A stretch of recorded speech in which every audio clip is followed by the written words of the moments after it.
for what you've said this evening. You referred to a lot of the conflicts being religious. I wonder what your thoughts are, and you mentioned it in part, that within Islam, for instance, it is not a war of Islamists against Christians or other non-believers. A lot of them are fighting amongst themselves. And what do you feel, if you like, the scriptural significance of that might be? Because many moderate believers in Islam would utterly condemn the violence that is going on. And yet, as a religion, that is utterly divided against itself.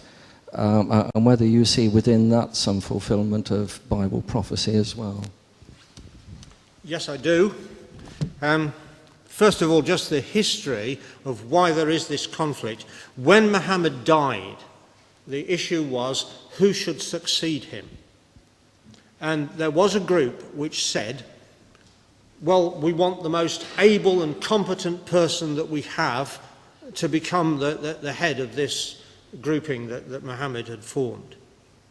And that man was Abu Bakr, who I mentioned in the talk, Muhammad's closest friend, who had fled with him from Mecca to Medina and had been with him all through the struggles and the troubles that they had in getting what we now know as Islam off the ground. So Abu Bakr became the leader. But there was another group who said, no. Anyone who succeeds Muhammad must be either a relative of his or an imam, a teacher appointed directly by God. So their man was Ali, who was Muhammad's cousin and son-in-law, married Muhammad's daughter. And they said, no, Ali is qualified to take over from Muhammad because he's part of the family. And the two groups fought, and Ali was killed. And the Shiites, and the word Shia in Arabic has got the name Ali embedded in it. They are the followers of Ali. The Shiites have never forgiven the Sunnis for killing Ali. And the Sunnis don't like the Shiites either, because they believe that in the religion that the Shiites have developed over the years, there is idolatry as the Sunnis see it, which is why ISIS wants to destroy the holy cities in Iraq of the Shiites. So that's the historical background.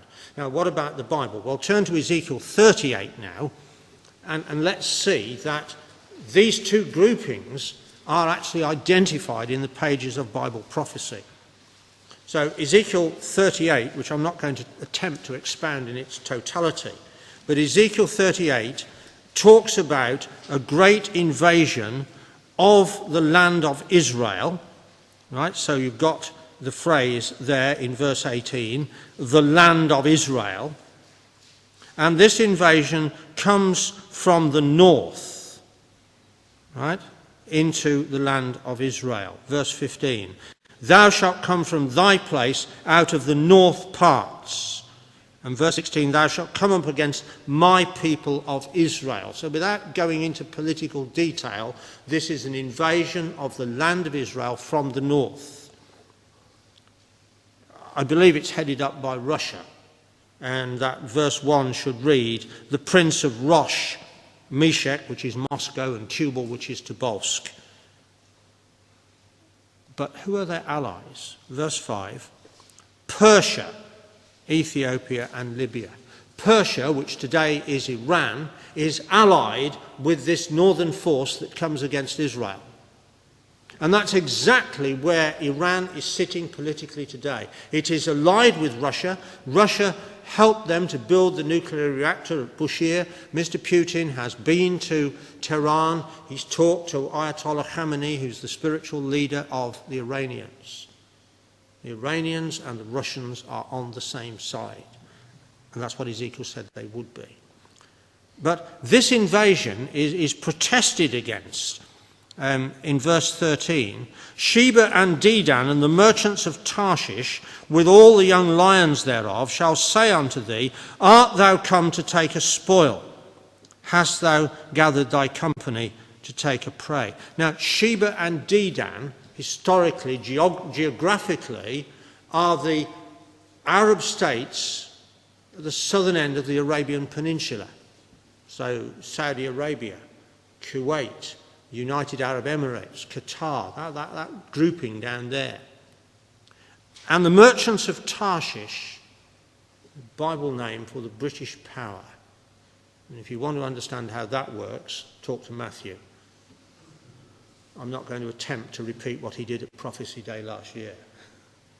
But isn't it interesting that Britain, having withdrawn its naval powers in 1971 and closed down all its bases east of Suez, has now found £15 million out of the depleted defence budget to build a naval base in Bahrain, right in the Persian Gulf, which puts Britain right in this position of chapter 13, of verse 13 of chapter 38. So, yes, the two groupings, the Shiites and the Sunnis, are identified within Ezekiel 38, and they're on opposite sides. Now come with me to Isaiah 60 and see what the end of it all is. I guess I really should have included this in the talk, but we'll look at it now. Isaiah chapter 60.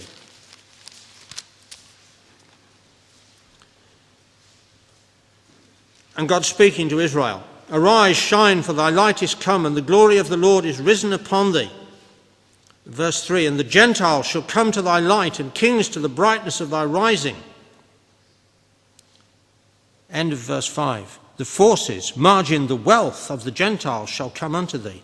The multitude of camels shall cover thee. The dromedaries of Midian and Ephah, all they from Sheba shall come. They shall bring gold and incense." That's the people from the bottom end of the Arabian Peninsula. The Queen of Sheba came to Solomon and brought gold and spices and incense. Well, it's going to be repeated when Solomon's great descendant, the Lord Jesus Christ, sits on the throne. And verse 7, "All the flocks of Kedar shall be gathered together unto thee. The rams of Nebaioth shall minister unto thee. They shall come up with acceptance on mine altar, and I will glorify the house of my glory." I believe that's the northern grouping, the Shiites, descended from Ishmael. And they're all going to come up to Jerusalem and worship. They already believe that there's one God. They call him Allah. They need to know that his name is Yahweh and that he's revealed himself in the Bible, not in the Quran. But that won't be a difficult lesson for them to learn. But they will all come, and they will be part of the kingdom that's going to be set up when the Lord Jesus Christ returns. So yes, Islam is definitely in the Bible. The origins of it are in Revelation chapter 9, which we won't look at now. But these two groupings are clearly identified there, and their future is set out in Isaiah 60.